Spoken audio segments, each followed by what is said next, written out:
Hello and welcome to Story of the Day for Monday the 11th of May 2020, and we are back with David Walliams' Grandpa's Great Escape, and we're at chapter 45, Wigs and Makeup. As they stepped out of the changing room, Jack and his grandfather made an unlikely pair of nurses. The boy was unusually short, and there wasn't a time for Grandpa to shave off his bushy moustache. The changing room was situated at the back of the old folks' home, and they had a long rail of nurses' uniforms. Jack and Grandpa had hastily grabbed a couple and put them on over their own clothes.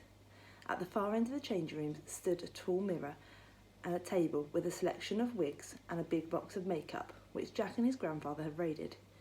Grandpa had become a blonde bombshell, his grandson a sultry brunette. The boy was right. The nurses were clearly all men in disguise. Twilight Towers was certainly no ordinary old folks' home. Each time you peeled off a layer, it became stranger and stranger. As they tottered down the corridor, a group of nurses bundled past, charging towards the front door. Grandpa nodded to Jack that they should join them.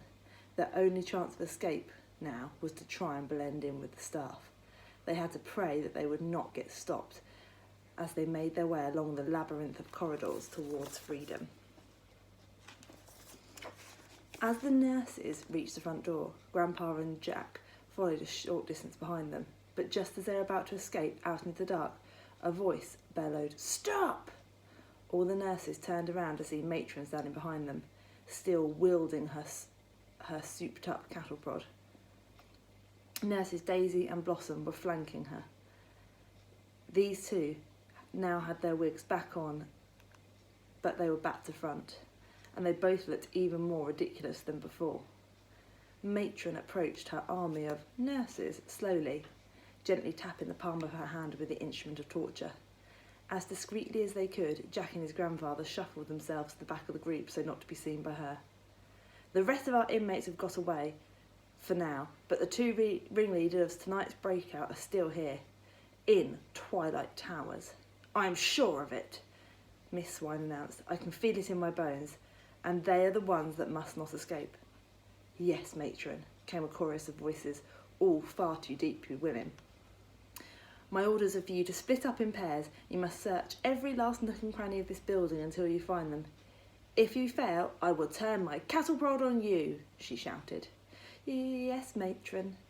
Despite all being the nurses, and all the nurses being big, strong men, it was clear that they lived in mortal fear of their boss. With great authority, she barked further orders to her troops. "Nurses Tulip and Hyacinth, search the dormitories." "Yes, Matron," they answered, before marching off towards the stairs. "Nurses Violet and Pansy, you two search this living room, the kitchen, and everywhere." "Yes, Matron." "Nurses Daisy and Blossom." "Yes, Matron," they answered in unison. "You search the basement." "But I'm scared of the dark," complained Nurse Daisy. Miss Swine's face contorted in displeasure. She was not used to having her orders disobeyed. She slapped the palm of her hand with her cattle prod. "You must do as I say." "Yes, Matron," replied the nervy nurse, now trembling in fear. The pair headed off. That left Matron alone in the corridor with her newest nurses.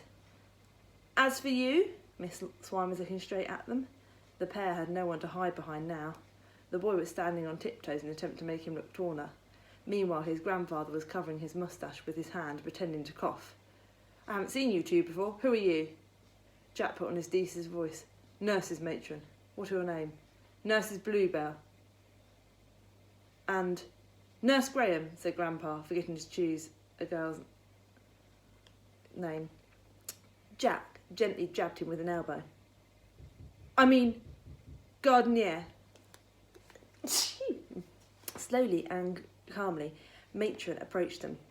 Both instinctively put their heads down in a desperate attempt not to be recognised. This made the matron even more suspicious. Still tapping the prod in her hand, she stepped closer and closer. "Take your hand away from your face," she said to the old man. Grandpa pretended to cough again. "Bit of a cough coming on."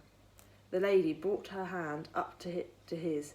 She held onto it tight, digging her long, sharp nails into his skin.